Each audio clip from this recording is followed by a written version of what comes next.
आदरणीय सभापति जी, मैं यहाँ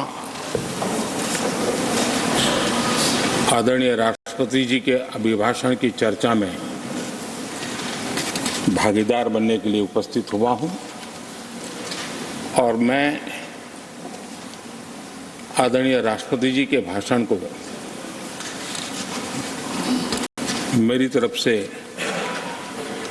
आदरपूर्वक धन्यवाद भी देता हूं, अभिनंदन भी करता हूं।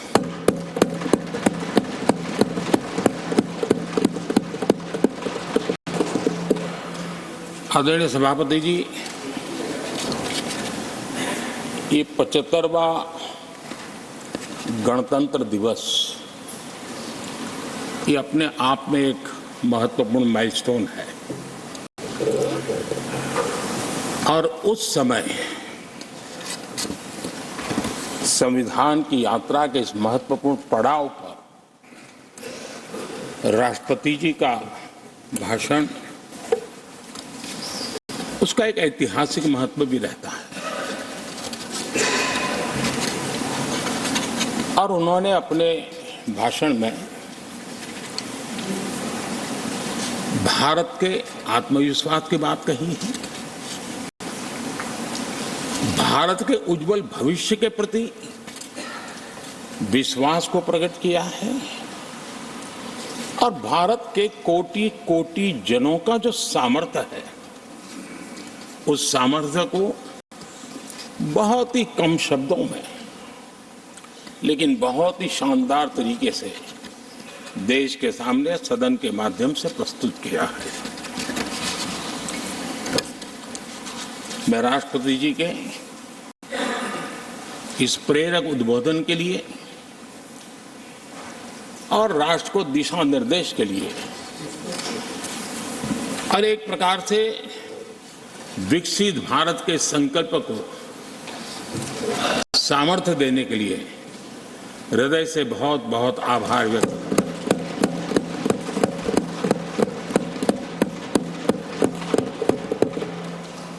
चर्चा के दरमियान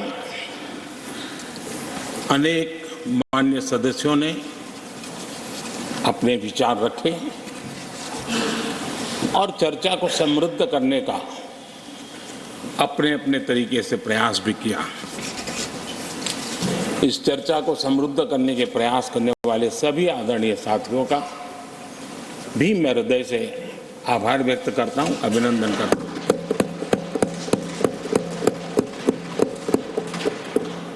कुछ साथियों के लिए आलोचना करना,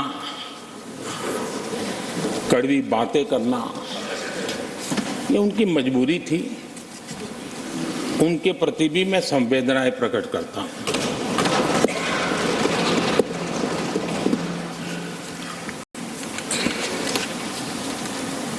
मैं उस दिन तो कह नहीं पाया लेकिन मैं खड़गे जी का विशेष आभार प्रकट करता हूं।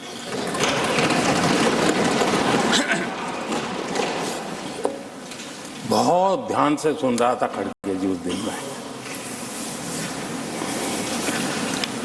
और ऐसा आनंद आया, ऐसा बहुत कम मिलता है। लोकसभा में तो कभी कभी मिल जाता है लेकिन आजकल वो दूसरी ड्यूटी पर है तो मनोरंजन कम मिलता है।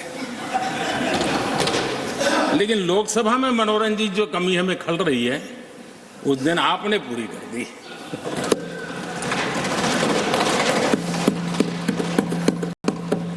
और मुझे प्रसन्नता इस बात की थी कि माननीय खड़गे जी काफी लंबा और बड़ी इम्तिहान वजह से शांति से बोल रहे थे, समय भी काफी लिया था। तो मैं सोच रहा था कि आजादी मिली कैसे, इतना सारा बोलने की आजादी मिली कैसे। तो मैं सोच तो रहा था लेकिन बाद में मेरे ध्यान में आया कि दो स्पेशल कमांडर जो रहते ना उस दिन नहीं थे और आजकल नहीं रहते वो, और इसलिए बहुत भरपूर फायदा स्वतंत्रता का आदरणीय खड़गे जी ने उठाया।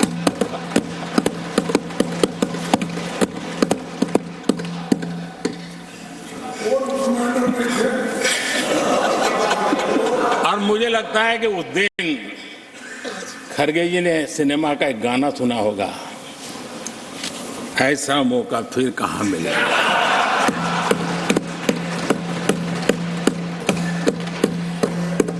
और खड़गे जी भी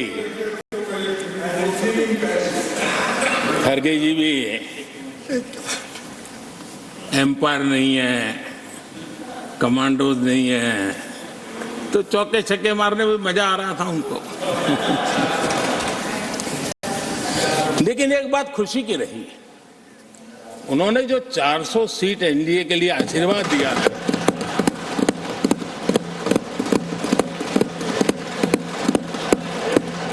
और मैं अरविंद जी के इन आशीर्वाद को, आपके आशीर्वाद मेरे सर आंखों पर, अब आपको आशीर्वाद वापिस लेना तो ले सकते हैं, क्योंकि एक नंबर तो आ गए हैं।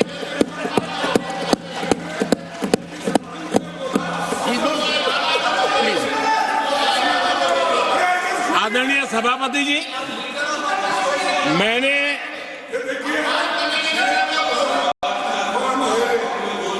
आदरणीय सभापति जी, मुझे पिछले वर्ष का वो प्रसंग बराबर याद है। उस सदन में हम बैठते थे और देश के प्रधानमंत्री की आवाज को गला घोंटने का भरपूर प्रयास किया गया। हम बड़े धैर्य के साथ, बड़ी नम्रता के साथ आपके एक एक शब्द को सुनते रहे, और आज भी आप न सुनने की तैयारी के साथ आए हैं।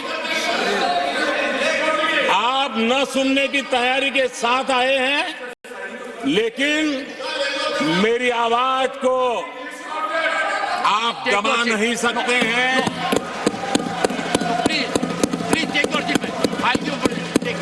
देश की जनता ने इस आवाज को ताकत दी हुई है। देश की जनता के आशीर्वाद से आवाज निकल रही है, और इसलिए आपने पिछली बार, मैं भी इस बार पूरी तैयारी के साथ आया हूं। मैंने सोचा था कि उस वक्त कि शायद आप जैसे व्यक्ति सदन में आए हैं तो मर्यादाओं का पालन करेंगे, लेकिन 1.5-2 घंटे तक क्या जुल्म किया था आप लोगों ने मुझ पर, और उसके बाद भी मैंने एक भी शब्दों की मर्यादाएं तोड़ी नहीं। आदरणीय सभापति जी, मैंने भी एक प्रार्थना की है, और प्रार्थना तो कर सकते हैं, और मैं तो करता रहता हूं। पश्चिम बंगाल से आपको जो चैलेंज आई है,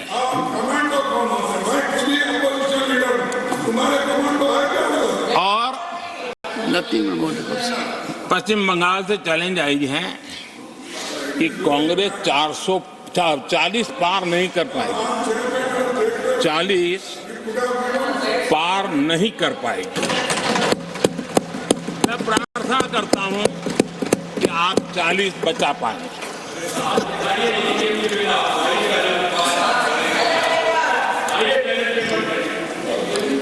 आदरणीय सभापति जी, हमको बहुत सुनाया गया है, और हमने सुना है। लोकतंत्र में आपका कहने का अधिकार है, और हमारी सुनने की जिम्मेवारी है। और आज जो भी बातें हुई हैं, उसको मुझे देश के सामने रखनी चाहिए, और इसलिए मैं प्रयास करूंगा। आदरणीय सभापति जी, ये जब सुनता हूं, उधर भी सुना, इधर भी सुना, मेरा विश्वास पक्का हो गया है कि ये पार्टी सोच से भी आउटडेटेड हो गई है।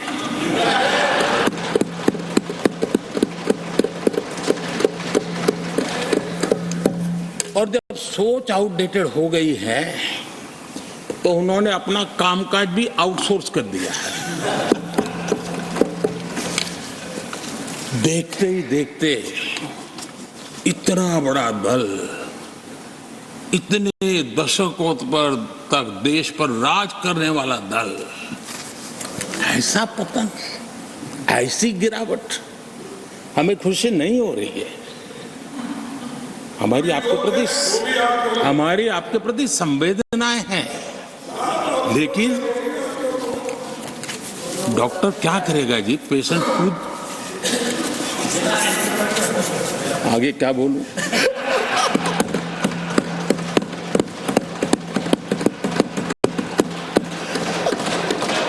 आदरणीय सभापति जी, ये बात सही है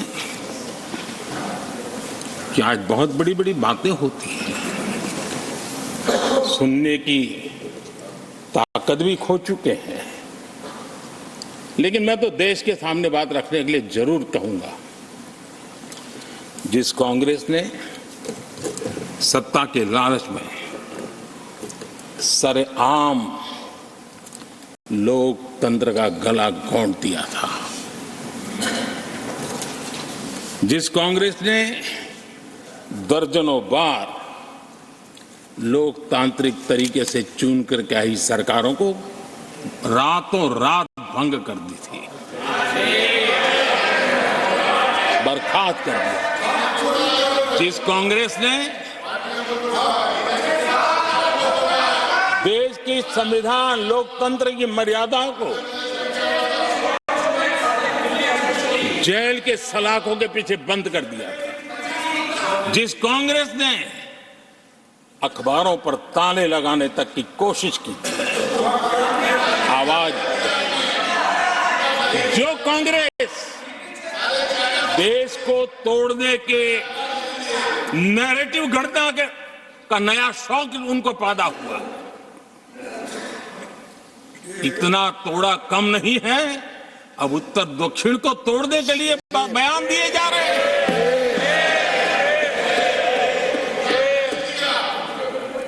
और ये कांग्रेस हमें लोकतंत्र और फेडरलिज्म उस पर प्रवचन दे रही है।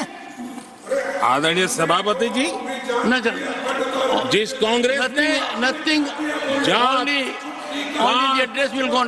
और भाषा के नाम पर देश को बांटने में कोई कसर नहीं छोड़ी, जिस कांग्रेस ने आतंकवाद और अलगाववाद को अपने हित में पनपने दिया, जिस कांग्रेस ने नॉर्थ ईस्ट को हिंसा, अलगाव और पिछड़ेपन में धकेल दिया, जिस कांग्रेस के राज में नक्सलवाद के लिए देश के लिए एक बहुत बड़ी चुनौती बनाकर के छोड़ दिया, जिस कांग्रेस ने देश की बहुत बड़ी जमीन दुश्मनों के हवाले कर दी, जिस कांग्रेस ने देश की सेनाओं का आधुनिकीकरण होने से रोक दिया, वो आज हमें राष्ट्रीय सुरक्षा और आंतरिक सुरक्षा के लिए भाषण दे रहे हैं। जिस कांग्रेस ने आजादी के बाद से ही कंफ्यूज रही, उनको उद्योग जरूरी है कि खेती जरूरी है, उसी कंफ्यूजन में गुजारा किया। जो कांग्रेस तय नहीं कर पाई कि नेशनलाइजेशन करना है कि प्राइवेटाइजेशन करना है, उलझती रही। जो कांग्रेस 10 वर्ष में 12 नंबर से 11 नंबर पर आर्थिक व्यवस्था ले आ पाई, 10 साल में 12 से 11 नंबर। और आप 12 से 11 आने में बहुत मेहनत नहीं पड़ती है, जैसे जैसे आगे बढ़ते हैं तो मेहनत और बढ़ती है। हम 10 साल में 5 नंबर पे ले आए। और ये कांग्रेस हमें यहां आर्थिक नीतियों पर लंबे लंबे भाषण सुना रही है। आदरणीय सभापति जी, जिस कांग्रेस ने ओबीसी को पूरी तरह आरक्षण नहीं दिया, जिसने सामान्य वर्ग के गरीबों को कभी आरक्षण नहीं दिया, जिसने बाबा साहब के बजाय बाबा साहब को भारत रत्न देने योग्य नहीं माना, अपने ही परिवार को भारत रत्न देते रहे, जिस कांग्रेस ने देश की गली सड़कों चौक चौराहे पर अपने ही परिवार के नाम के पाठ जड़ दिए हैं, वो हमें उपदेश दे रहे हैं, वो हमें सामाजिक न्याय के पाठ पढ़ा रहे हैं। आदरणीय सभापति जी, जिस कांग्रेस के अपने नेता की कोई गारंटी नहीं है, अपनी नीति की कोई गारंटी नहीं है, वो मोदी की गारंटी पर सवाल उठा रहे हैं।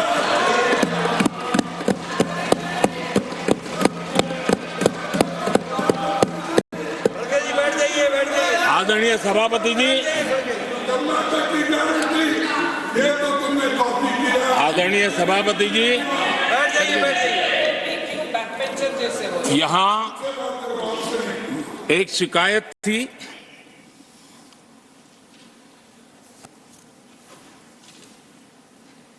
और उनको लगता है कि हम ऐसा क्यों कहते हैं, हम ऐसा क्यों देख रहे हैं। देश और दुनिया उनके 10 साल के कार्यकाल को ऐसे क्यों देखती थी, देश क्यों नाराज हो गया।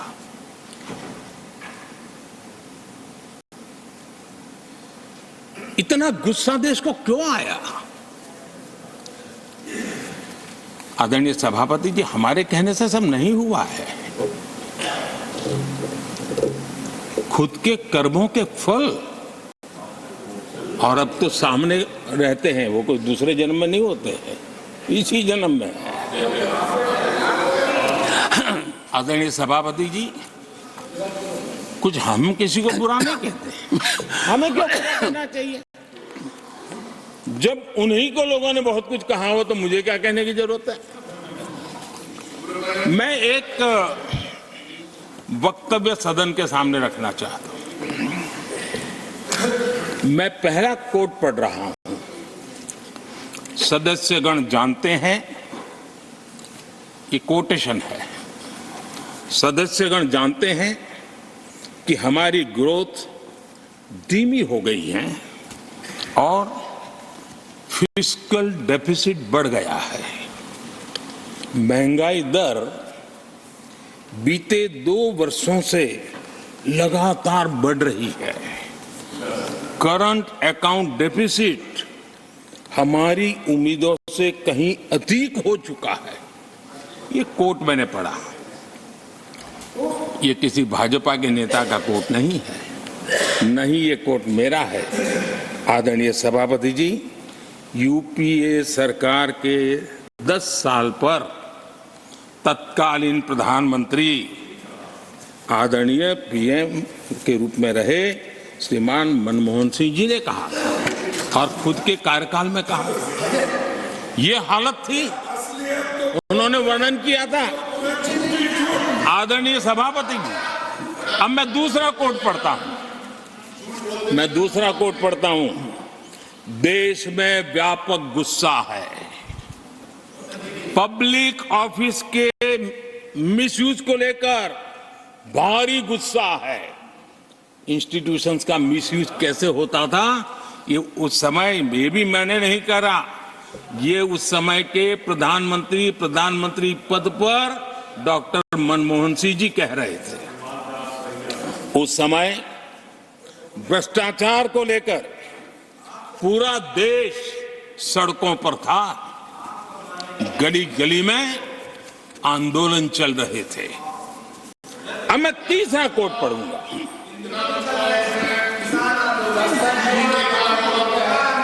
एक संशोधन की कुछ पंक्तियां हैं, इसको भी आप सुनिए। टैक्स कलेक्शन में भ्रष्टाचार होता है, इसके लिए जीएसटी लाना चाहिए। राशन की योजना में लीकेज होती है, जिससे देश का गरीब सबसे अधिक पीड़ित है। इसको रोकने के लिए उपाय खोजने होंगे। सरकारी ठेके जैसे दिए जा रहे हैं उस पर शक होता है। ये भी तत्कालीन प्रधानमंत्री आदरणीय मनमोहन सिंह जी ने कहा था, और उसके पहले और एक प्रधानमंत्री, उन्होंने ये कहा था कि दिल्ली से 1 रुपया जाता है 15 पैसा पहुंचता है। सुधार, बीमारी का पता था, सुधार करने की तैयारी नहीं थी। और आज बातें तो बड़ी बड़ी की जा रही है। कांग्रेस के 10 साल का इतिहास देखिए। फ्रेजाइल 5 इकोनॉमी में दुनिया में कहा जाता था, मैं नहीं, दुनिया कहती फ्रेजाइल 5, पॉलिसी पैरालिसिस, ये तो उनकी पहचान बन गई थी। और हमारे 10 वर्ष टॉप 5 इकोनॉमी वाले।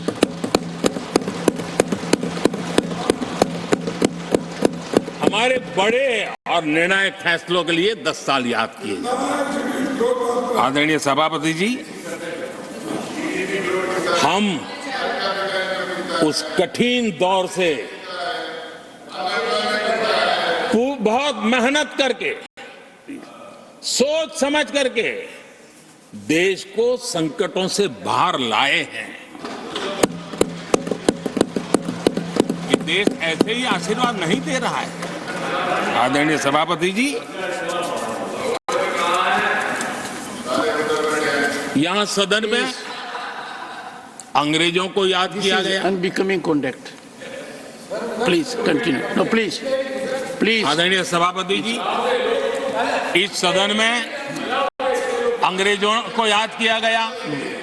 अब राजा महाराजाओं का तो अंग्रेजों के साथ गहरा नाता रहा था उस समय, तो अब मैं जरा पूछना चाहता हूं कि अंग्रेजों से कौन इंस्पायर्ड था। मैं तो ये तो नहीं पूछूंगा कि कांग्रेस पार्टी को जन्म किसने दिया था, ये तो मैं नहीं पूछूंगा। आजादी के बाद भी देश में गुलामी की मानसिकता को किसने बढ़ावा दिया।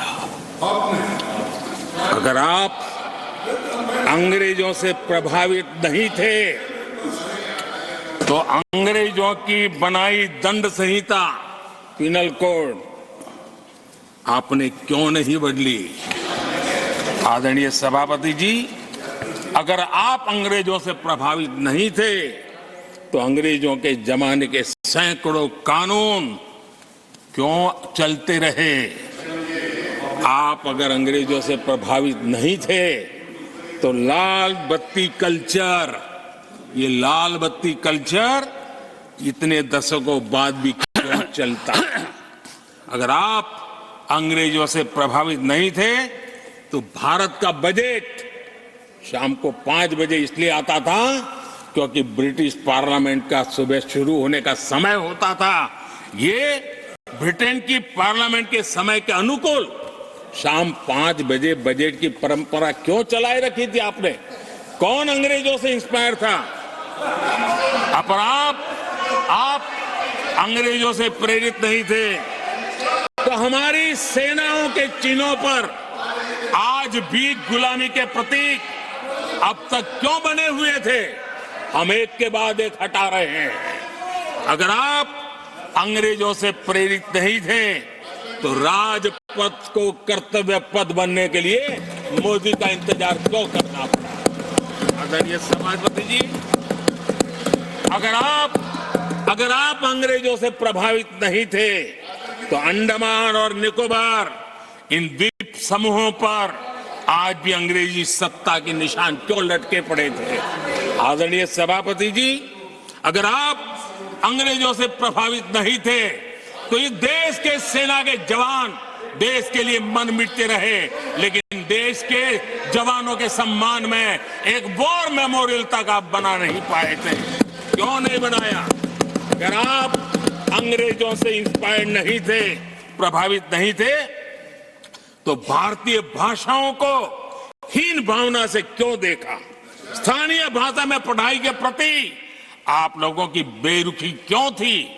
आदरणीय सभापति जी, अगर आप अंग्रेजों से प्रेरित नहीं थे, तो भारत को मदर ऑफ डेमोक्रेसी बताने में आपको कौन रोकता था? आपको क्यों महसूस नहीं हुआ कि दुनिया में? आदरणीय सभापति जी, मैं सैकड़ों उदाहरण दे सकता हूं कि आप किस प्रभाव में काम करते थे और देश को सुनते ये सारी बातें याद आने वाली है। आदरणीय सभापति जी, मैं एक और उदाहरण देना चाहता हूं। कांग्रेस ने नैरेटिव फैलाया और इस नैरेटिव का परिणाम क्या हुआ कि भारत की संस्कृति और संस्कारों मानने वाले लोगों को बड़े हीन भाव से देखा जाने लगा, ढकियानों से मानने लगा गया, और इस प्रकार से एक हमारे अतीत के प्रति अन्याय करने की नौबत आई है। अपनी मान्यता को अगर गाली देते हैं, अपनी अच्छी परंपराओं को गाली देते हैं, तो आप प्रोग्रेसिव हैं। इस प्रकार के नैरेटिव गढ़े जाने लगे देश में, और उसका नेतृत्व कहां होता था ये दुनिया भली बातें जानती है। दूसरे देश से आयात करना, उसको गर्व का, और भारत की कोई चीज है तो दूसरे दर्जे की है, ये स्टेटस बना दिया गया था। ये स्टेटस सिंबल बाहर से आया, मेड इन फॉरेन स्टेटस बना दिया था। ये लोग आज भी वोकल फॉर लोकल बोलने से बच रहे हैं। मेरे देश के गरीबों के कल्याण का काम हो रहा है। आज आत्मनिर्भर भारत की बात उनके मुंह से नहीं निकलती है। आज मेक इन इंडिया कोई बोलता है तो उनके पेट में चूहे दौड़ने लग जाते हैं। आदरणीय सभापति जी, देश ये सब देख चुका है और अब समझ भी चुका है, और उसी का परिणाम आप भुगत भी रहे हैं। आदरणीय सभापति जी, राष्ट्रपति जी ने अपने अभिभाषण में विस्तार से चार सबसे बड़ी जातियों के विषय में हम सबको संबोधित किया था। युवा, नारी, गरीब और हमारे अन्नदाता। हम जानते हैं इनकी समस्याएं ज्यादातर एक समान है, उनके सपने भी एक समान है, और उसके समाधान अगर करने हैं तो थोड़ा 19-20 का फर्क पड़ेगा, लेकिन इन चारों वर्गों के समाधान के रास्ते भी एक ही हैं। और इसलिए उन्होंने बहुत ही उपयुक्त रूप से राष्ट्र का मार्गदर्शन किया है कि इन चार स्तंभों को मजबूत करिए, देश विकसित भारत की तरफ तेज गति से आगे बढ़ेगा।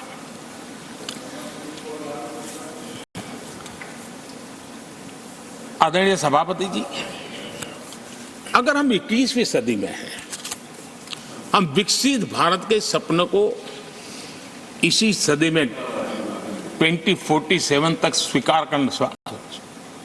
सिद्ध करना चाहते हैं, तो 20वीं सदी की सोच नहीं चल सकती।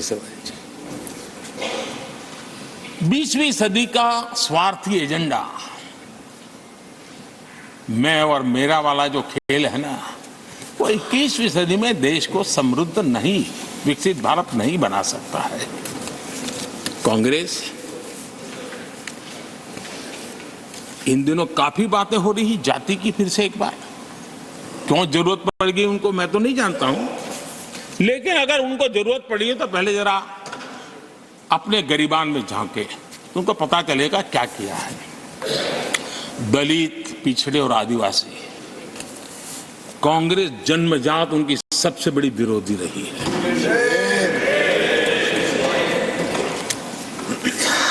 और मैं तो कभी कभी सोचता हूं, अगर बाबा साहब न होते ना, तो शायद कि SC ST को आरक्षण मिलता कि नहीं मिलता, ये भी मेरे मन में सवाल उठता है। आदरणीय सभापति जी, और मैं ये कह रहा हूं, इसके पीछे मेरे पास प्रमाण है। इनकी सोच आज से नहीं, उस समय से ऐसी है। मेरे पास प्रमाण, और मैं प्रमाण के सिवाय मैं यहां कहने के लिए नहीं आया। और जब बातें वहां से उठी हैं तो फिर तैयारी रखनी चाहिए उनको। मेरा परिचय तो हो चुका है, 10 साल हो गए।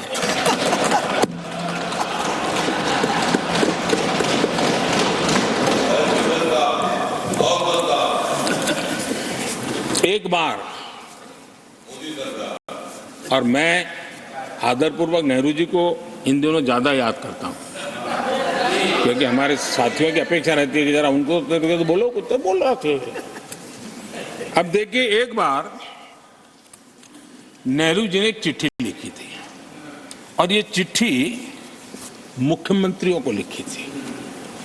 मैं उसका अनुवाद पढ़ रहा हूं। उन्होंने लिखा था, ये देश के प्रधानमंत्री पंडित नेहरू जी द्वारा उस समय के देश के मुख्यमंत्रियों को लिखी गई चिट्ठी है, ऑन रिकॉर्ड है।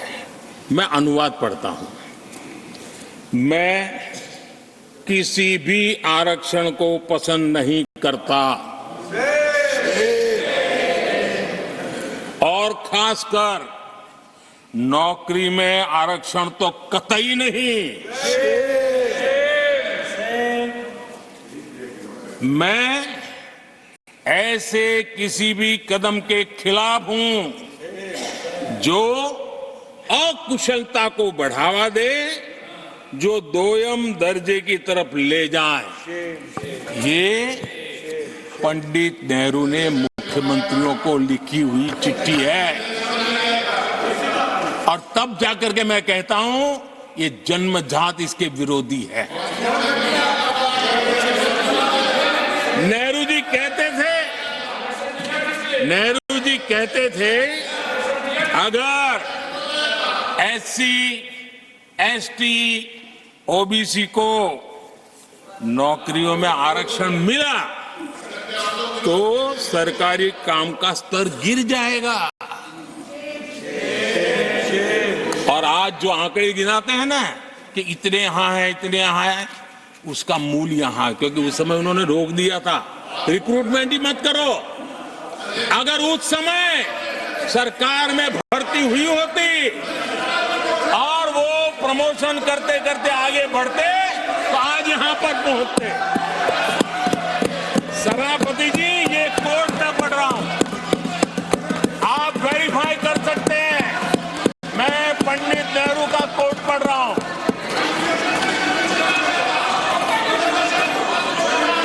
प्लीज। और आदरणीय सभापति ji, leader of opposition was heard in rapt attention. Are you setting this example? Leader of opposition, आदरणीय सभापति ji, sit down, sit down. आप तो जानते हैं नेहरू जी ने जो कहा वो कांग्रेस के लिए हमेशा से पत्थर की लकीर होता है। नेहरू जी ने कहा, मतलब पत्थर की लकीर उनके लिए। दिखावे के लिए आप कुछ भी कहें, लेकिन आपकी सोच ऐसे कई उदाहरणों से सिद्ध होती है। मैं अनगिनत उदाहरण देख सकता हूं, लेकिन मैं एक उदाहरण जरूर देना चाहता हूं, और वह उदाहरण मैं जम्मू कश्मीर का देना चाहता हूं। कांग्रेस ने जम्मू कश्मीर के एससी, एसटी, ओबीसी को 7 दशकों तक उनके अधिकारों से वंचित रखा।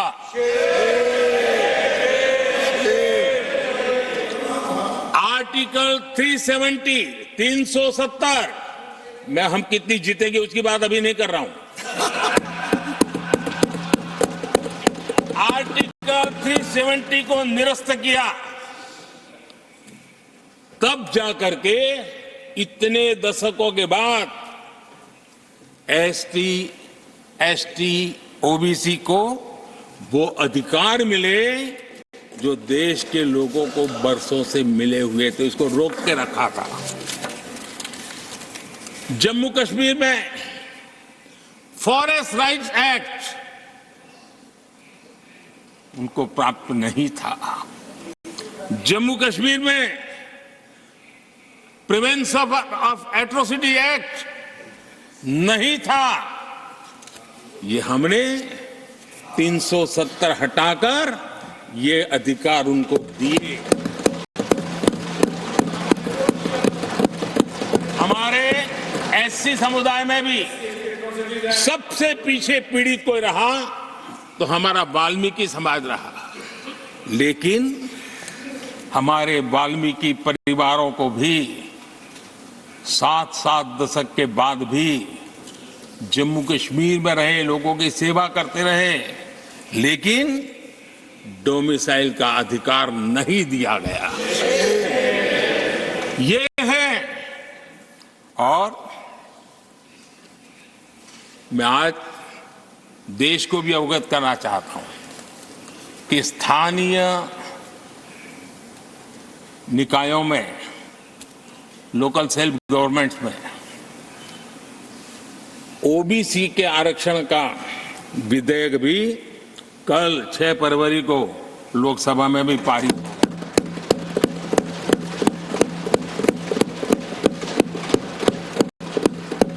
आदरणीय सभापति जी, एससी, एसटी, ओबीसी उनको बड़ी भागीदारी देने में कांग्रेस और साथियों को हमेशा परेशानी रही है। बाबा साहब की राजनीति को, बाबा साहब के विचारों को खत्म करने के लिए कोई कसर उन्होंने छोड़ी नहीं है। वक्तव्य अवेलेबल है, चुनाव में क्या क्या बोला गया वो भी अवेलेबल है। इनको भारत रत्न भी देने की तैयारी नहीं थी, वो भी भाजपा के समर्थन से और सरकार बनी, तब बाबा साहब को भारत। इतना ही नहीं, सीताराम केसरी अति पिछड़ी जाति से कांग्रेस पार्टी के अध्यक्ष उठा करके फुटपाथ पर फेंक दिया गया। ओबीसी, वो वीडियो अवेलेबल है, वो देश ने देखा सीताराम केसरी के साथ क्या हुआ। और आदरणीय सभापति जी, इनके एक मार्गदर्शक अमेरिका में बैठे। सभापति जी, इनके एक मार्गदर्शक अमेरिका में बैठे। Sir, only the address will go on record. जो Only address, no. पिछले चुनाव में हुआ तो हुआ के लिए फेमस हो गए थे और कांग्रेस इस परिवार के काफी करीबी है। उन्होंने अभी संविधान निर्माता बाबा साहब आम्बेडकर के उनके योगदान को छोटा करने का भरपूर प्रयास।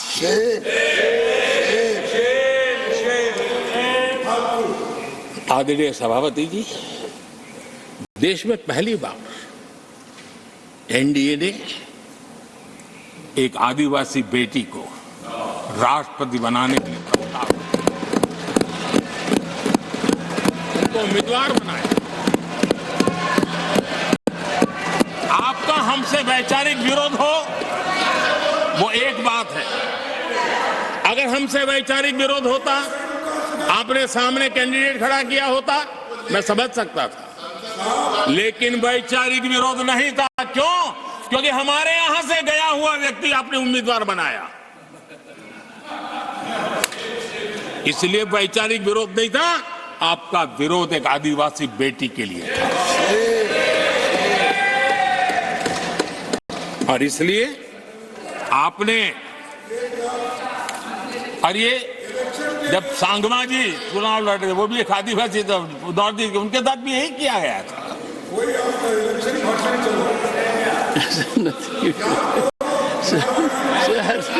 और आज तक सभापति जी, राष्ट्रपति जी का अपमान करने की घटनाएं कम नहीं है।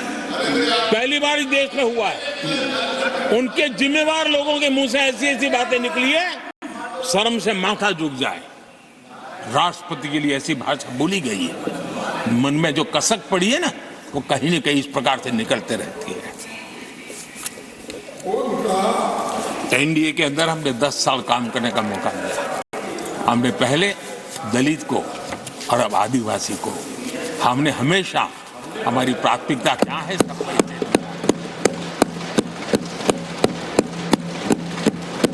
आदरणीय सभापति जी, जब हम हमारी सरकार के परफॉर्मेंस की बात करता हूं, एनडीए की जो गरीब कल्याण की नीतियों की बातें करता हूं, थोड़ा सा अगर उस समाज को निकट से जानते हो, आखिर कौन समाज है लाभार्थी, कौन लोग हैं? ये झुग्गी झोपड़ी में किसको रहने के लिए जिंदगी गुजरनी पड़ रही है? ये किस समाज के लोग हैं? मुसीबतों से गुजरना पड़ता है, व्यवस्थाओं से वंचित रहना पड़ा है, कौन समाज है? हमने जितना काम किया है ना, ये एससी, एसटी, ओबीसी, आदिवासी इसी समाज के लिए है। कच्ची बस्तियों में रहने वाले लोगों को पक्का घर मिला है, तो मेरे इस समाज के बंधुओं को मिला है। स्वच्छता के अभाव में हर वर्ग बीमारी से जूझना पड़ता था, उनको स्वच्छ भारत अभियान का लाभ देने का काम सभापति जी हमारी योजनाओं के तहत मिला है, ताकि उसको अच्छी जिंदगी जीने का अवसर मिला।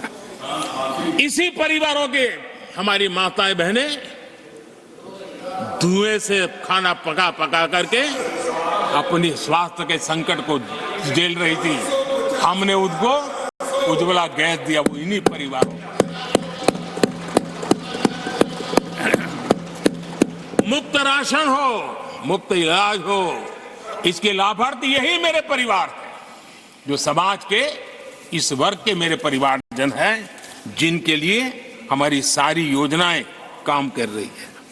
आदरणीय सभापति जी, यहां पर कुछ ऐसा नैरेटिव रखा गया, कम से कम तथ्यों को इस प्रकार से नकारना किसका भला होगा? आप ऐसा करके अपनी क्रेडिबिलिटी भी खो रहे हैं, अपनी प्रतिष्ठा भी खो रहे हैं। आदरणीय सभापति जी, यहां शिक्षा के भ्रामक आंकड़े रखे गए, गुमराह करने का कैसा प्रयास होता है। पिछले 10 वर्ष में एससी, एसटी स्टूडेंट्स के लिए जो स्कॉलरशिप दी जाती है, 10 साल में उसकी वृद्धि हुई है।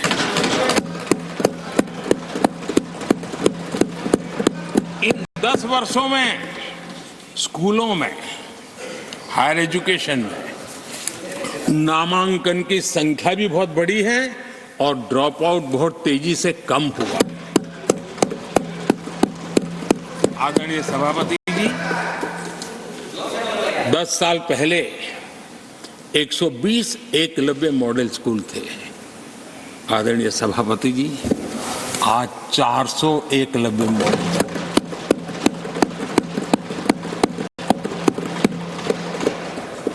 आप इन चीजों को क्यों नकारते हैं, क्यों ऐसा करते हैं, मुझे समझ नहीं आ रहा। सभापति जी, पहले एक सेंट्रल ट्राइबल यूनिवर्सिटी थी, आज 2 सेंट्रल ट्राइबल यूनिवर्सिटीज हैं।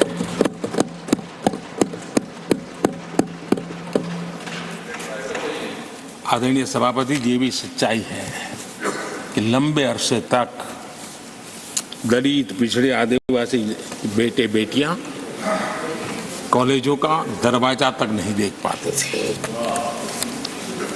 मुझे याद है, मैं गुजरात में जब सीएम बना तो मेरे लिए चौंकाने वाला एनालिसिस मेरे सामने आया। गुजरात में उमरगांव से अंबाजीपुरा बेल्ट आदिवासी बहुल क्षेत्र है। हमारे दिग्विजय जी के एक दामाद भी उसी इलाके में है। उस पूरे इलाके में साइंस स्ट्रीम की एक भी स्कूल नहीं थी। मैं जब वहां गया, अब उस इलाके में मेरे आदिवासी बच्चों के लिए साइंस स्ट्रीम की स्कूल नहीं होगी, तो इंजीनियरिंग डॉक्टरी का तो सवाल ही कहां उठता है। ऐसी मिनिमम चीजें और यहां पर क्या भाषण दे रहे हैं जी आदरणीय सभापति जी। और मैं बताना चाहता हूं, सदन को गर्व होगा, संतोष आप उस सदन में बैठे हैं, वहां एक ऐसी सरकार आपके साथ बात कर रही है, एक ऐसी सरकार नेतृत्व कर रही है जहां कितना बड़ा परिवर्तन आया। आप उस समाज का विश्वास बढ़ाइए, उनका हौसला बुलंद कीजिए, वो देश की मुख्य धारा में तेजी से आगे बढ़े, उसके लिए हम प्रयास करें, सामूहिक प्रयास करें। आप देखिए, आदिवासी और हमारे एससी एसटी समाज के विद्यार्थियों का नामांकन, मैं कुछ आंकड़े रखना चाहता हूं। उच्च शिक्षा में एससी विद्यार्थियों का नामांकन 44% बढ़ा है।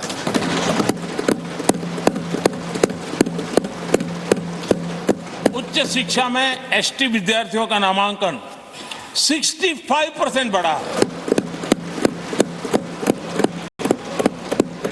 हायर एजुकेशन में ओबीसी समाज के विद्यार्थियों का नामांकन में 45% बढ़ोतरी। और जब मेरे गरीब, दलित, पिछड़े, आदिवासी, वंचित उन परिवार के बच्चे हायर एजुकेशन में जाएंगे, डॉक्टर बनेंगे, इंजीनियर बनेंगे, उस समाज के अंदर एक नया वातावरण पैदा होगा। और उस दिशा में हमारी कोशिश यही है कि मूलभूत समस्याओं का समाधान करने के लिए थोड़ा समय लगे, लेकिन मजबूती से काम करें। और इसलिए हमने एजुकेशन पर इस प्रकार से बल दे के काम किया है। कृपा करके, जानकारियों का अभाव है तो कहीं हम जानकारियां दे देंगे, लेकिन ऐसे नैरेटिव मत बनाइए ताकि आपकी प्रतिष्ठा भी कम हो, आपके शब्द की ताकत खत्म हो जाए। आप पर दया आ जाती है कभी कभी।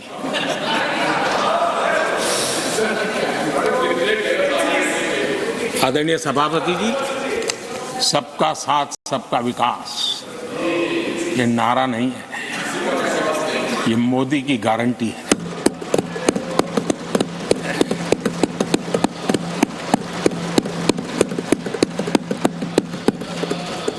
और जब इतने सारे काम करते हैं, मान लीजिए किसी ने एक कविता लिख करके भेजी थी, कविता तो बड़ी लंबी है, तो उसमें एक वाक्य है, मोदी की गारंटी का दौर है, मोदी की गारंटी का दौर है, नए भारत की भोर, नए भारत की भोर, आउट ऑफ वारंटी चल रही दुकानें, आउट ऑफ वारंटी चल रही दुकानें, खोजे अपनी ठोर।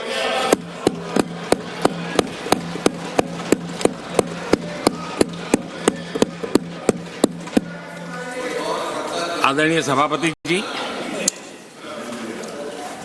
किस प्रकार से देश में निराशा फैलाने का प्रयास, मैं ये तो समझता हूं, जो लोग इतनी निराशा की गर्त में डूब चुके हैं, वैसे निराशा फैलाने का उनका सामर्थ्य भी बचा नहीं है, वो भी सामर्थ्य नहीं बचा। आशा का तो संचार कर ही नहीं सकते, जो खुद निराशा में डूबे उनसे आशा है।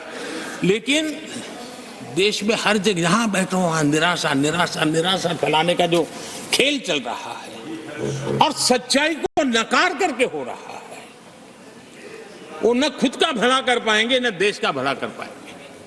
आदरणीय सभापति जी, हर बार एक ही गाना गाया जाता है, समाज के कुछ वर्गों को भड़काने के लिए बिना हकीकतों को ऐसे वाक्य बोल दिए जाते हैं। मैं जरा देश के सामने कुछ हकीकत बोलना चाहता हूं और मुझे विश्वास है मीडिया इस ऐसे विषयों पर जरा डिबेट कर ले ताकि पता चले। आदरणीय सभापति जी,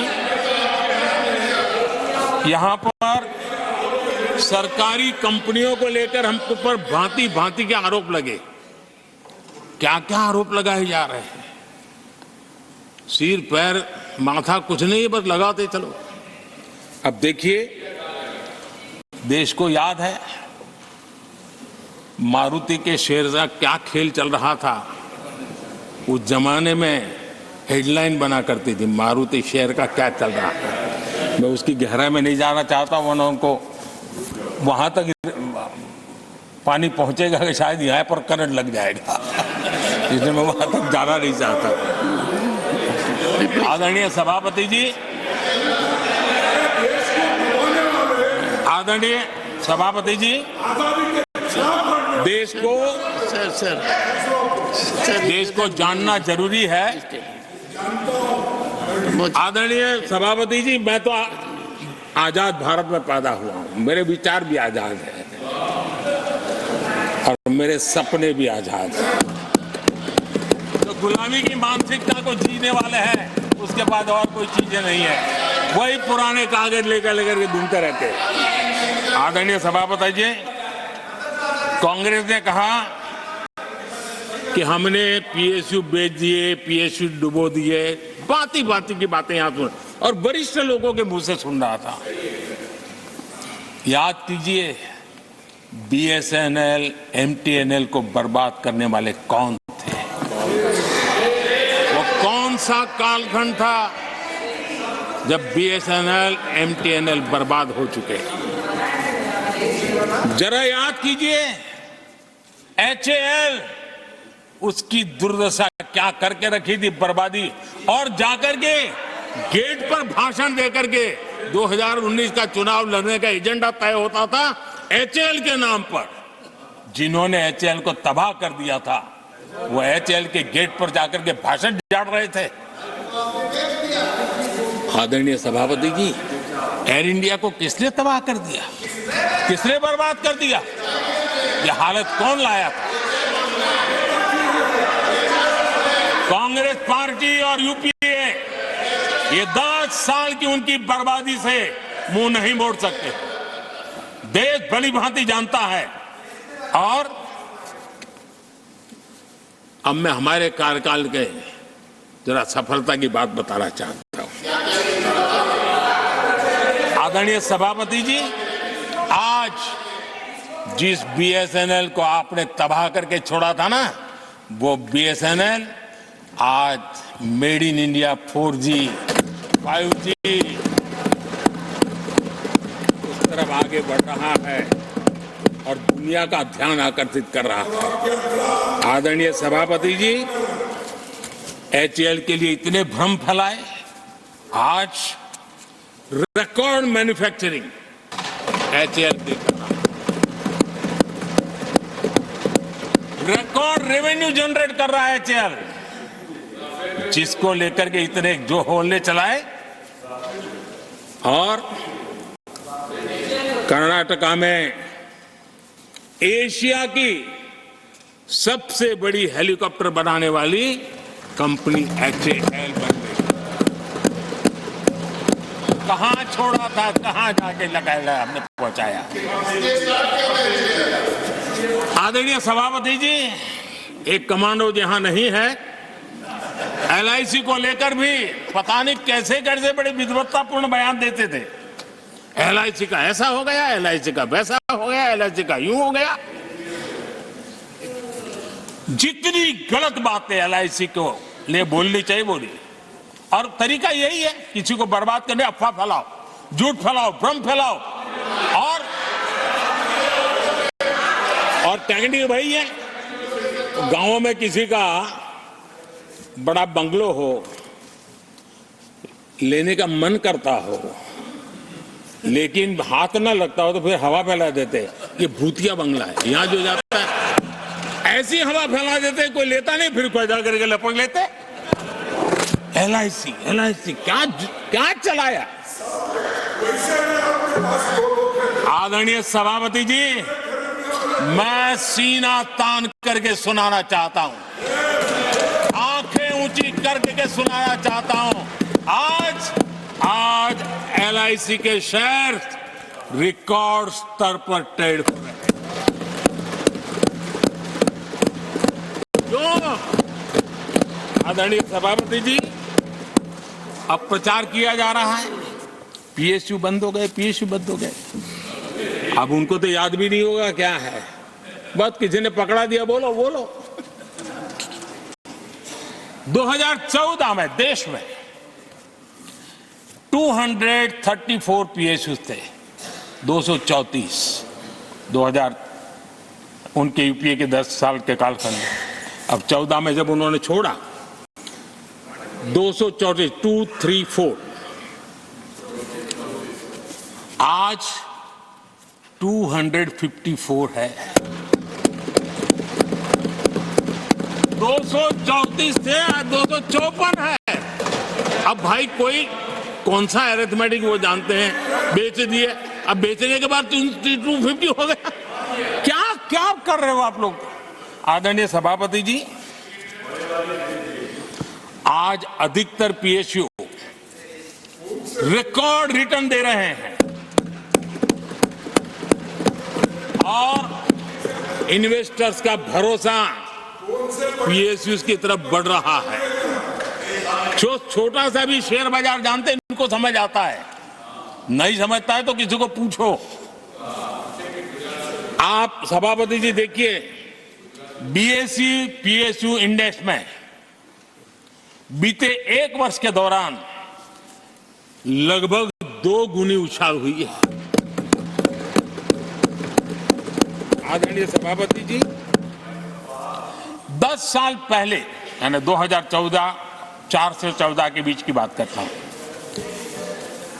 पीएसयू का नेट प्रॉफिट करीब 1.25 लाख करोड़ था और इस 10 वर्ष में पीएसयू का नेट प्रॉफिट 2.5 लाख करोड़ है।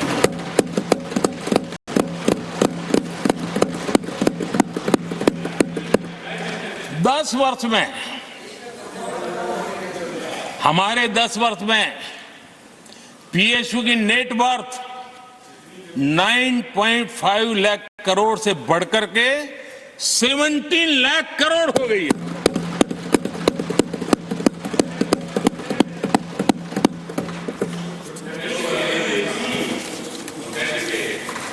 आदरणीय सभापति जी, इनका हाथ जहां भी लगता है ना, उसका डूबना तय हो जाता है और उससे यही दशा करके उन्होंने छोड़ी थी। हम मेहनत करके इतनी बाहर लाए, इतनी प्रतिष्ठा बढ़ी है। आपको खुशी होनी चाहिए, भ्रम मत फैलाइए, बाजार में हवा ऐसी न फैलाइए कि देश के सामान्य निवेशक के मन को उलझन में आ जाए। ऐसा काम आप नहीं कर सकते। आदरणीय सभापति जी, इन लोगों की मर्यादा इतनी है, अब इन्होंने अपने युवराज को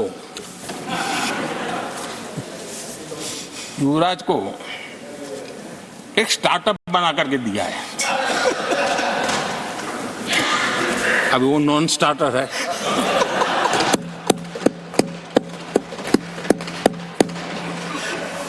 न तो वो लिफ्ट हो रहा है, न वो लॉन्च हो रहा है।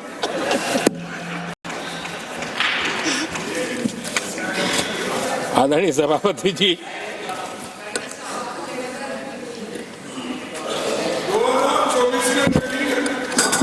आप पिछली बार भी इतनी शांति से रहे हो तो कितना मजा था।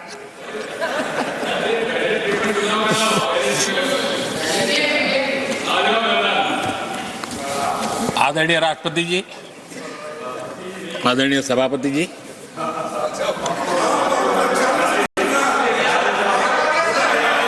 बधाई हो, बधाई हो, बधाई हो, सबको बधाई हो। आदरणीय सभापति जी,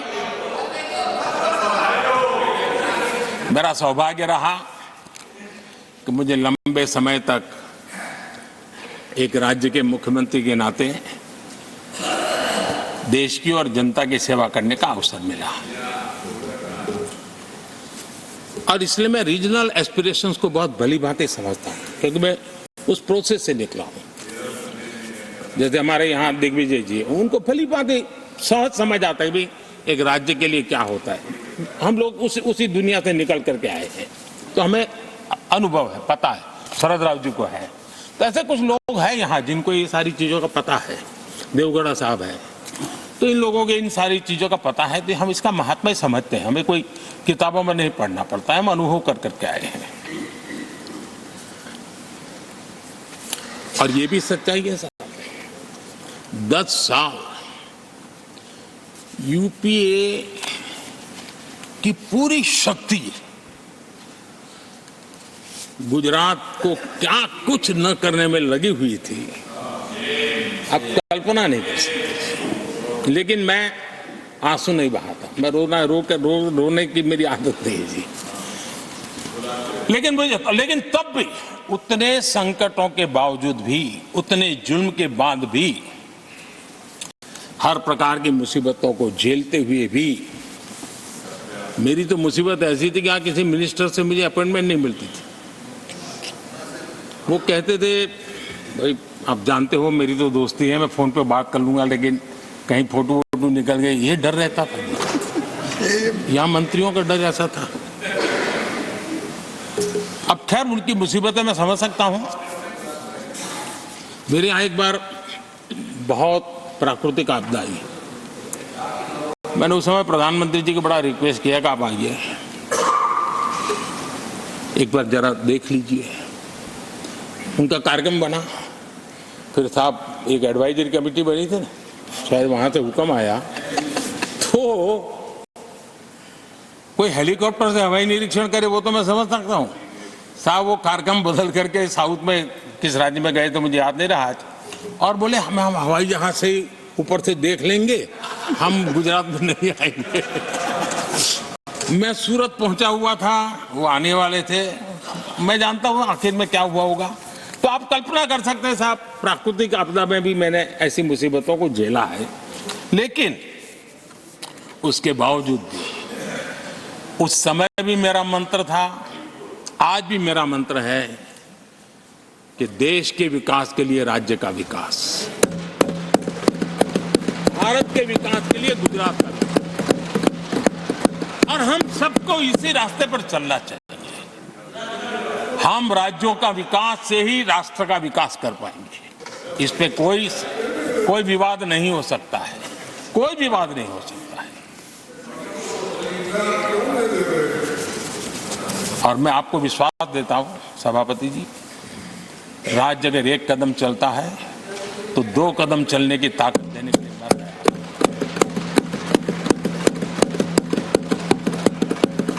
कोऑपरेटिव फेडरलिज्म क्या होता है, और मैंने तो हमेशा कहा कॉम्पिटिटिव कोऑपरेटिव फेडरलिज्म। आज देश को जरूरत है कॉम्पिटिटिव कोऑपरेटिव फेडरलिज्म। हमारे राज्यों के बीच में तंदुरुस्त स्पर्धा हो ताकि हम तेजी से देश में आगे बढ़े। एक सकारात्मक सोच के साथ हमको चलने की जरूरत है। और मैं ये राज्य में था तब भी इसी विचारों को लेकर के काम करता था, इसलिए चुपचाप सहता भी था। आदरणीय सभापति जी, कोविड एक उदाहरण है। इतना बड़ा संकट आया दुनिया का, ऐसे संकट के समय राज्य के मुख्यमंत्रियों के साथ 20 बैठकें की उस कालखंड में, एक एक बात का विचार विमर्श करके साथ लेकर के, और सभी राज्यों का सहयोग, एक टीम बन करके केंद्र और राज्य ने काम किया। दुनिया जिस मुसीबत को झेल नहीं पाई, हम सब ने मिल करके, किसी एक को क्रेडिट मैं कभी नहीं दूंगा, सब ने मिल करके इस देश को बचाने के लिए जो हो सकता है, राज्यों को भी उसकी क्रेडिट लेने का पूरा अधिकार है। इस सोच में हमने काम किया। आदरणीय सभापति जी, G20 का आयोजन हम दिल्ली में कर सकते थे। हम दिल्ली में इन बड़े बड़े नेताओं के बीच रह करके सब कुछ क्या नहीं कर, पहले हुआ ही है। हमने ऐसा नहीं किया। हमने G20 का पूरा यश राज्यों को, दिल्ली में एक मीटिंग की तो राज्य में 200, एक एक राज्य को एक्सपोजर मिले दुनिया में। ये गलती से नहीं हुआ, योजना के तरीके से हुआ है।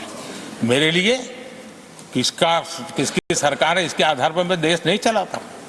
हम सब मिलकर के देश आगे बढ़ाना चाहते हैं, इस भूमिका से काम किया है।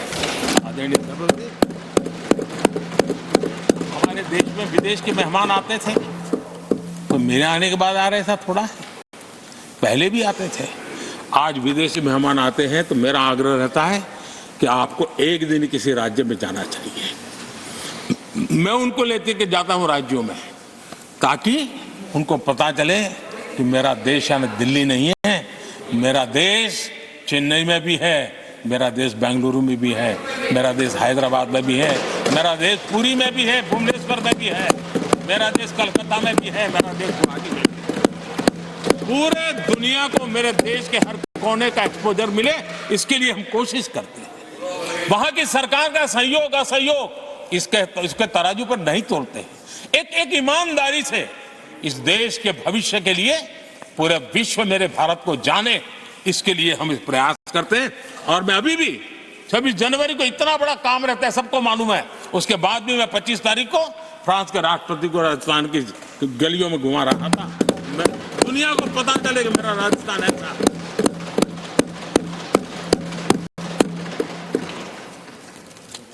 आदरणीय सभापति जी, हमने एक बहुत बड़ा कार्यक्रम लिया जिसकी विश्व में एक मॉडल के रूप में चर्चा हो रही है, एस्पिरेशनल डिस्ट्रिक्ट। एस्पिरेशनल डिस्ट्रिक्ट की जो सफलता है ना, उसमें 80% भूमिका मेरे राज्यों के सहयोग की है। राज्यों ने जो सहयोग किया है, उन्होंने एस्पिरेशनल डिस्ट्रिक्ट की मेरी भावना को समझा। आज उस एस्पिरेशनल डिस्ट्रिक्ट को आगे बढ़ाने के लिए 80% ताकत राज्यों से मिल रही है, डिस्ट्रिक्ट लेवल के अफसरों से मिल रही है। और जो राज्य, वो राज्य की औसत में भी आखिरी पायदान पे खड़े थे, वो आज नेशनल एवरेज के साथ कंपटीशन करने लगे। ये डिस्ट्रिक्ट कभी पिछड़ी डिस्ट्रिक्ट माने जाते थे। ये सबका सहयोग से हो रहा है, और इसलिए हमारे कार्यक्रमों की रचना ही सबको साथ लेकर के चलने की है और मिल करके देश के भविष्य को बनाने की है।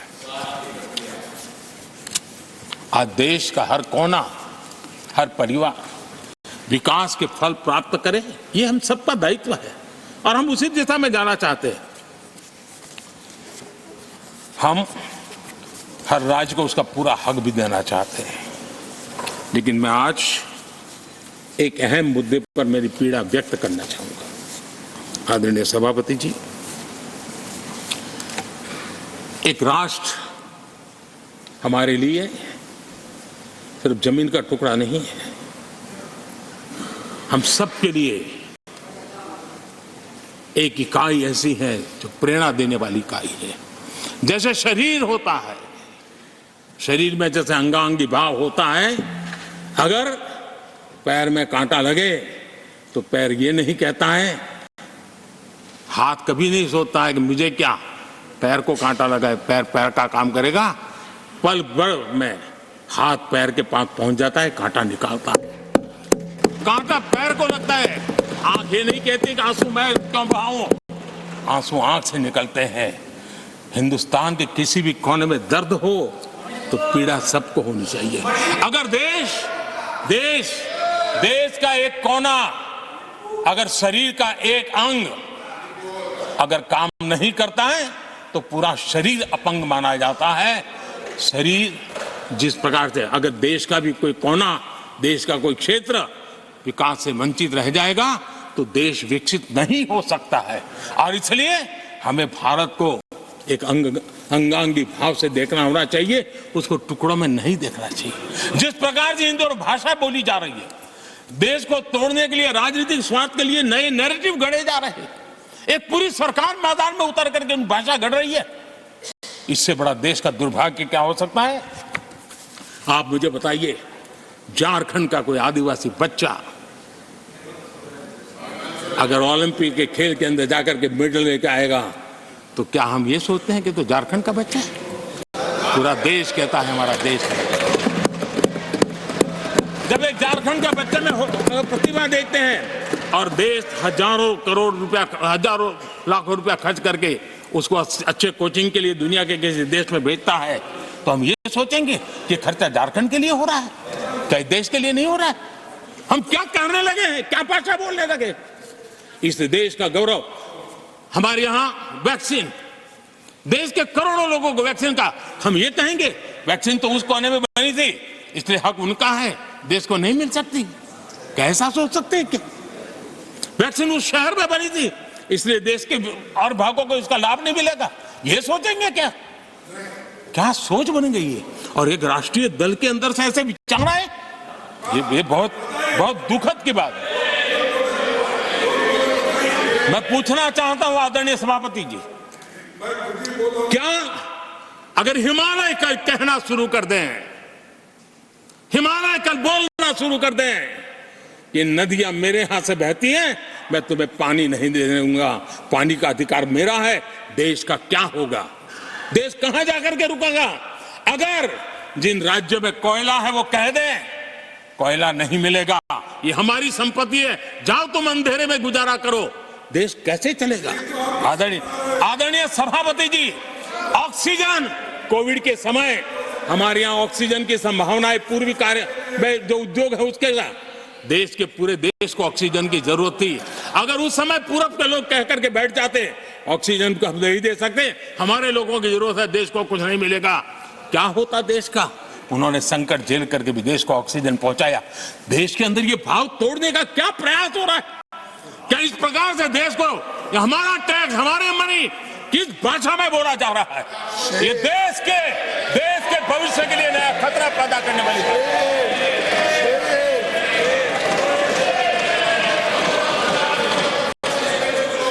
देश को तोड़ने के लिए नए नए नैरेटिव खोजना बंद कर दीजिए। देश को आगे बढ़ना है, देश को एक साथ लेकर के चलने का प्रयास कीजिए। आदरणीय सभापति जी, पिछले 10 वर्ष नीति और निर्माण के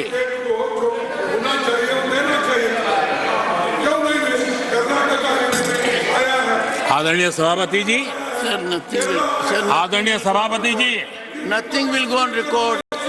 No. आदरणीय सभापति जी, Take your seat. नीति और निर्माण, This conduct doesn't suit your ये position. नए भारत की नई दिशा दिखाने के लिए Please take your seat. जो दिशा हमने पकड़ी, Take your seat. Sir. जो निर्माण कार्य हमने लिए हैं, बीते एक दशक में हमारा पूरा फोकस बेसिक सुविधाएं जरूर मिले उस पर हमारा ध्यान केंद्रित रहा है। आदरणीय सभापति जी, हर परिवार का जीवन स्तर ऊपर उठे, उसके जीवन में ईज ऑफ लिविंग बढ़े। अब समय की मांग है उसकी क्वालिटी ऑफ लाइफ में हम कैसे सुधार लाए। हम आने वाले दिनों में हमारी पूरी शक्ति, पूरा सामर्थ्य ईज ऑफ लिविंग से एक कदम आगे बढ़ करके क्वालिटी ऑफ लाइफ की तरफ हम बढ़ाना चाहते हैं, हम उसके लिए जाएंगे। आदरणीय सभापति जी, आने वाले 5 वर्ष न्यू मिडिल क्लास जो गरीबी से निकल करके बाहर आए हैं, ऐसे न्यू मिडिल क्लास को नई ऊंचाई और सशक्त बनाने के लिए हम अनेक कार्य को पहुंचाने के लिए पूरा प्रयास करेंगे। और इसलिए हमने सामाजिक न्याय का जो मोदी कवच दिया है ना, उस मोदी कवच को और मजबूत बनाए और ताकत देने वाले हैं। आदरणीय सभापति जी, आजकल जब हम कहते हैं कि 25 करोड़ लोग गरीबी से बाहर आए, तो ऐसा कुतर्क दिया जाता है कि 25 करोड़ बाहर आए तो फिर 80 करोड़ को खाना अनाज क्यों देते हो?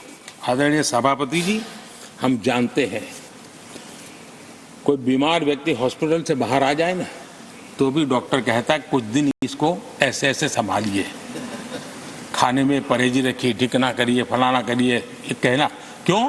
कहीं दोबारा वहाँ मुसीबत में ना आ जाए। जो गरीबी से बाहर निकला है ना, उसको ज़्यादा संभालना चाहिए ताकि कोई ऐसा संकट आ करके फिर से गरीबी की तरफ लपक न जाए। और इसलिए उसको मजबूती देने का समय देना चाहिए। ये समय हमने गरीब को मजबूत, ताकि वो फिर से वो न्यू मिडिल क्लास फिर से वापस उस गर्त में डूब न जाए। हम 5 लाख रुपए आयुष्मान का देते हैं ना, उसके पीछे ये इरादा है। परिवार में एक बीमारी आ जाए ना, मध्यम वर्ग का आदमी भी गरीब बनने से देर नहीं लगती है। और इसलिए गरीबी से बाहर निकलना जितना जरूरी है, उतना गलती से भी गरीबी की तरफ पीछे न चला जाए, उसके लिए ध्यान रखने की आवश्यकता है। और इसलिए हम अनाज देते हैं, अनाज देते रहेंगे, किसी को बुरा लगे या न लगे। 25 करोड़ गरीबी से बाहर निकले हैं, न्यू मिडिल क्लास हुए हैं, लेकिन मुझे समझ है, मैं उस दुनिया जी करके आया हूं, उनको जरूरत ज्यादा है। और इसलिए हमारी ये योजना जारी रहेगी। आदरणीय सभापति जी,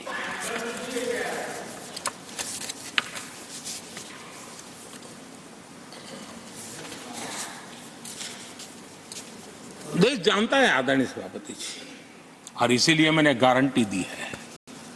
मेरी गारंटी है गरीबों के 5 लाख रुपए तक की इलाज की सुविधा आगे भी मिलती रहेगी।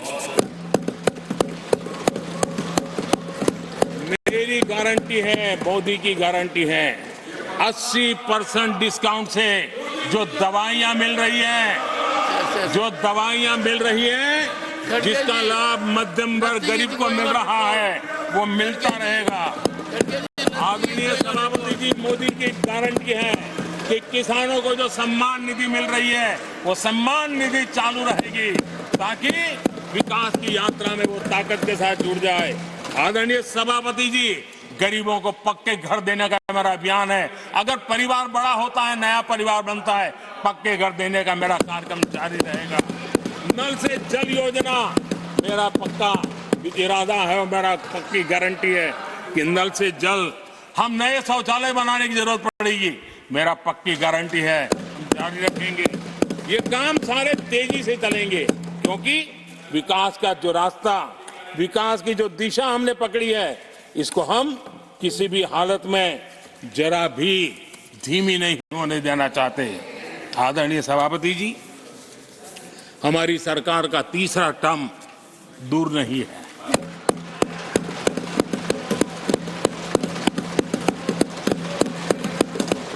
कुछ लोग इसे मोदी 3.0 कहते हैं। मोदी 3.0 विकसित भारत की नींव को मजबूत करने के लिए पूरी शक्ति लगा देते हैं। आदरणीय सभापति जी, अगले 5 साल में भारत में डॉक्टरी की संख्या पहले की तुलना में अनेक गुना बढ़ेगी। मेडिकल कॉलेजों की संख्या बढ़ेगी। इस देश में इलाज बहुत सस्ता और सुलभ हो जाएगा। आदरणीय सभापति जी, अगले 5 साल में हर गरीब के घर में नल से जल का कनेक्शन होगा। आदरणीय सभापति जी, आने वाले 5 साल में उन गरीब को पीएम आवास जो देने हैं, एक भी वंचित नहीं रहे, इसका पक्का ख्याल रखा जाएगा। अगले 5 साल सोलर पावर से बिजली बिल जीरो, देश के कितने नागरिकों, करोड़ों नागरिकों को बिजली बिल जीरो। और ठीक अगर आयोजन करेंगे तो अपने घर पर बिजली बना करके बेच करके कमाई कर पाएंगे। ये अगले 5 साल का कार्यक्रम है। आदरणीय सभापति जी, अगले 5 साल देश में पाइप से गैस के कनेक्शन पूरे देश में नेटवर्क बनाने का भरपूर प्रयास किया जाएगा। सभापति जी, आने वाले 5 साल हमारी युवा शक्ति का दम पूरी दुनिया देखेगी। आप देखना आदरणीय सभापति जी, हमारे युवा स्टार्टअप्स, युवाओं के यूनिकॉर्न, इसकी संख्या लाखों में होने वाली है। और इतना ही नहीं, टियर 2, टियर 3 सिटी नए स्टार्टअप से उसकी एक नई पहचान के साथ उभरने वाला है।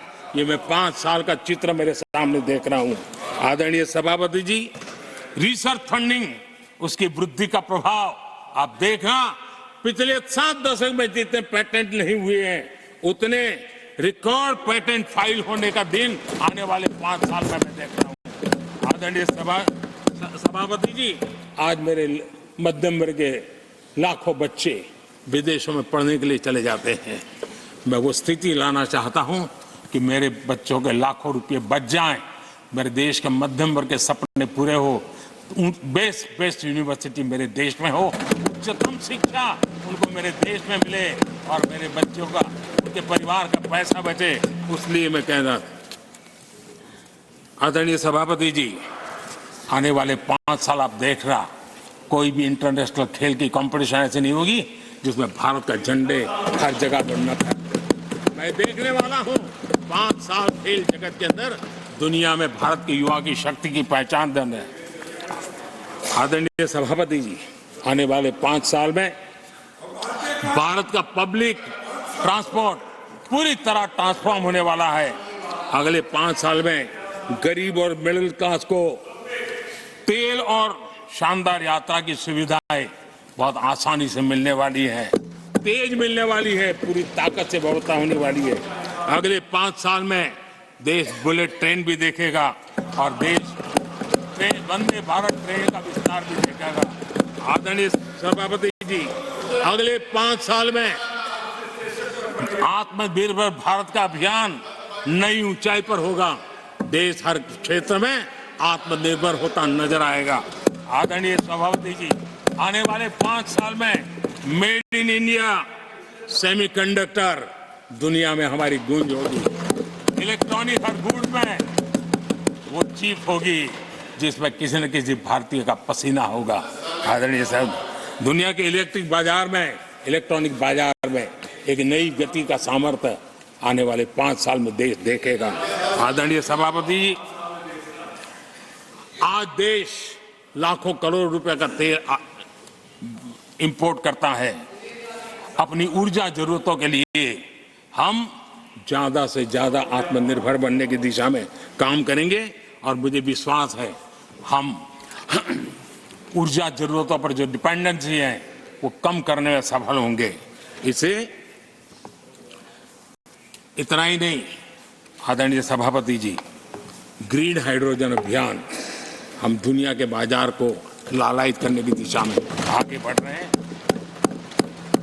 हमारा ग्रीन हाइड्रोजन ऊर्जा जरूरतों को पूरा करने का सामर्थ्य रहेगा। इथेनॉल की दुनिया में हम तेजी से आगे बढ़ रहे हैं। हम 20% का लक्ष्य प्राप्त करके हमारे लोगों को ट्रांसपोर्टेशन में सस्ता मिले, इसकी व्यवस्था होगी। आदरणीय सभापति जी, जब मैं 20% इथेनॉल की बात करता हूं, उसका सीधा लाभ मेरे देश के किसानों को होने वाला है। किसानों की नई बचत भी मिलने वाली है। देश के हजारों करोड़ रुपए आज खाद्य देते हैं। हम कृषि प्रधान देश तो कहते हैं, लेकिन आज भी हजारों करोड़ रुपयों का खाने का तेल हमें बाहर से लाना पड़ रहा है। हमारा देश के किसानों पर मुझे भरोसा है और मुझे पक्का भी जो नीतियों को लेकर के हम चलते हैं, एडिबल ऑयल में मेरा देश बहुत एक आत्मनिर्भर 5 साल में हो जाएगा और जो पैसा बचेगा मेरे देश के किसान की जेब में जाएगा, जो आज विदेश के बाजार में जाता है। आदरणीय सभापति जी, केमिकल की खेती के कारण हमारी धरती माँ को बहुत नुकसान हो रहा है। आने वाले 5 साल में नेचुरल फार्मिंग की तरफ देश के किसानों को ले जाने में हम सफलतापूर्वक आगे बढ़ेंगे। एक नया जागृति का काम होगा, हमारी धरती माँ की भी सुरक्षा होगी। आदरणीय सभापति जी, नेचुरल फार्मिंग बढ़ने से दुनिया के बाजार में भी हमारे उत्पादों की ताकत बढ़ने वाली है। आदरणीय सभापति जी, यूएन के माध्यम से मैंने मिलेट का अभियान चलाया। श्री अन्न तक के राते आज हमने उसकी पहचान दी है। मैं वो दिन दूर नहीं देखता हूं जबकि आने वाले 5 साल में दुनिया के बाजार में सुपर फूड के रूप में मेरे गांव के छोटे छोटे किसानों के द्वारा पैदा हुआ मिलेट, श्री अन्न, दुनिया के बाजार में प्रतिष्ठा होगी, सुपर फूड की प्रतिष्ठा होगी। आदरणीय सभापति जी, ड्रोन खेतों में एक नई किसानों की ताकत बन करके उभरने वाला है। 15,000 ड्रोन दीदी का कार्यक्रम ऑलरेडी हम लॉन्च कर चुके हैं। ये तो शुरुआत है, आगे बहुत सफलता दिखती है। आदरणीय सभापति जी, हम नैनो टेक्नोलॉजी को एग्रीकल्चर में लाने में प्रयोग अब तक सफल हुए हैं। हमने नैनो यूरिया में बहुत बड़ी सफलता पाई है, नैनो डीएपी की दिशा में सफलता पाई है और आज एक बोरी भर खातर लेकर के घूमने वाला किसान एक बोतल के खातर से काम चला लेगा, वो दूर नहीं है। आदरणीय सभापति जी, सहकारिता क्षेत्र में हमने एक नई मिनिस्ट्री बनाई है। उसके पीछे इरादा है कि एक सहकारिता का पूरा जन आंदोलन नई ताकत के साथ उभरे और 21वीं सदी की आवश्यकता के अनुसार उभरे, उसको भी हम, और उसका सबसे बड़ा लाभ हम 2 लाख भंडारण का काम जो हाथ में लिया है, जब 5 साल के भीतर वो पूरा हो जाएगा, छोटा किसान को भी अपनी पैदावार को रखने की जगह मिल जाएगी। किसान तय करेगा किस भाव से बाजार में बेचना है, नहीं बेचना है। उसको जो बर्बाद होने का डर था वो खत्म हो जाएगा और किसान की आर्थिक ताकत बढ़ जाएगी। पशुपालन और मछली पालन पक्का मैं कहता हूं नए रिकॉर्ड बनाने वाले हैं। आज हमारे यहाँ पशु की संख्या है, लेकिन दूध की उत्पादन कम है। हम स्थिति को बदल देंगे। फिशरिंग एक्सपोर्ट करने की दुनिया में हम बहुत बड़ी तेजी से विकास करेंगे, ये भी मेरा पूरा विश्वास है। हमने एफपीओ की जो रचना का प्रारंभ किया है, अनुभव बहुत अच्छा है। 5 साल के भीतर भीतर किसानों की एक नई संगठन की शक्ति और कृषि उत्पादन में वैल्यू की ताकत, ये लाभ मेरे देश के किसानों को अवश्य मिलने वाला है। आदरणीय सभापति जी, G20 की सफलता ने साफ कर दिया है और दुनिया में कोविड के बाद जो खुलापन आया, उस खुलापन का सबसे बड़ा लाभ हमने देखा है कि विश्व का ध्यान भारत की तरफ गया है और इसलिए एक बहुत बड़ा क्षेत्र टूरिज्म आने वाले दिनों में होने वाला है और जो सबसे ज्यादा रोजगार देने वाला है। आज विश्व के कई देश है जिसकी पूरी इकोनॉमी टूरिज्म पर निर्भर है। भारत में भी बहुत से राज्य ऐसे बन सकते हैं जो उनकी पूरी इकोनॉमी का सबसे बड़ा हिस्सा टूरिज्म होगा और वो दिन दूर नहीं है जिन नीतियों को लेकर के हम चल रहे हैं। भारत एक बहुत बड़ा टूरिस्ट डेस्टिनेशन बनने वाला है। आदरणीय सभापति जी, जिसका हिसाब किताब पहले बहुत कम हुआ करता था, जिसकी बातें सुनकर के हमारी मजाक उड़ाई जाती थी, जब मैं डिजिटल इंडिया की चर्चा करता था, जब मैं फिनटेक की चर्चा करता था, तब मैं जरा आउट ऑफ बॉक्स के बातें कर रहा हूं, ऐसा लोगों को लगता था।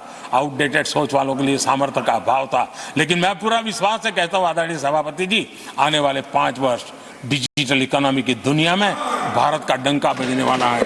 भारत एक नई शक्ति है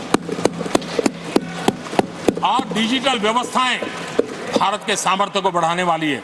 विश्व मानता है कि एआई का सबसे ज्यादा उपयोग कोई करने का सामर्थ्य किसी देश में होगा तो हिंदुस्तान में होगा। लेटेस्ट से लेटेस्ट टेक्नोलॉजी का उपयोग मेरा देश करेगा। आदरणीय सभापति जी, स्पेस की दुनिया में भारत का नाम रोशन हो रहा है।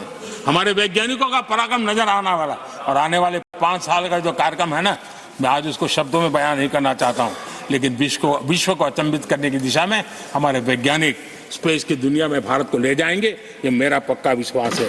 आदरणीय सभापति, ग्रास रूट लेवल की इकोनॉमी में बहुत बड़ा बदलाव, 10 करोड़ स्वयं सहायता जूथों में हमारी माताएं बहनें जुड़ी हो और 3 करोड़ हमारी लखपति दीदी, ये अपने आप में हमारे बेटियों के उत्कर्ष की गाथा लिखकर। आदरणीय सभापति जी, ऐसे अनेक विविध क्षेत्र हैं जिस क्षेत्र में मैं साफ देख रहा हूं आने वाले 5 साल भारत, कभी हम सुना करते थे स्वर्णिम युग था, मुझे वो दिन दूर नहीं दिखते जब 5 साल में वो मजबूत नींव आएगी और 2047 तक पहुंचते पहुंचते ये देश उस स्वर्णिम युग को फिर से जीने लगेगा। उस विश्वास के साथ आदरणीय सभापति जी, विकसित भारत ये शब्दों का खेल नहीं है, ये हमारा कमिटमेंट है और इसके लिए हम समर्पित भाव से, हमारी हर सांस उस काम के लिए है, हमारी हर पल उस काम के लिए है, हमारी हर सोच उस काम के लिए समर्पित है। उसी एक भावना के साथ हम चले हैं, चल रहे हैं, चलते रहेंगे और देश आगे बढ़ता रहेगा, ये मैं आपको विश्वास देता हूं। आने वाली सदियां इस स्वर्ण काल का इतिहास में अंकित करेगी, ये विश्वास मेरे मन में इसलिए है, देश की जनता का मिजाज मैं भली भांति समझ पाता हूं। देश बदलाव के 10 साल के अनुभव को देखा है, एक क्षेत्र में जो बदलाव देखा है वो तेज गति से बदलाव जीवन के हर क्षेत्र में नई ऊंचाइयां, नई ताकत प्राप्त होने वाली है और हर संकल्प को सिद्धि तक पहुंचाना ये हमारी कार्यशैली का हिस्सा है। आदरणीय सभापति जी, मैं फिर एक बार इस सदन में आप सबने जो विचार रखे उसके कारण देश के सामने सत्य रखने का मुझे जो अवसर मिला और डंके की चोट पर सत्य रखने का अवसर मिला और सदन की पवित्रता के बीच रखने का अवसर मिला है, संविधान की पूरी साक्ष्य रख करके ये विचार रखने का अवसर मिला है, मुझे विश्वास है कि देश जिनकी वारंटी खत्म हो गई है उनकी बातें सुन नहीं सकता है, जिसकी गारंटी की ताकत देखी है उसके विचारों के भी विश्वास करते हुए आगे बढ़ेगा। मैं फिर एक बार आदरणीय सभापति जी आपका हृदय से आभार व्यक्त करता हूं और आदरणीय राष्ट्रपति जी को मेरी तरफ से उनके व्याख्यान के लिए आदरपूर्वक अभिनंदन और आभार व्यक्त करते हुए मैं मेरी वाणी को विराम देता हूं। बहुत बहुत धन्यवाद।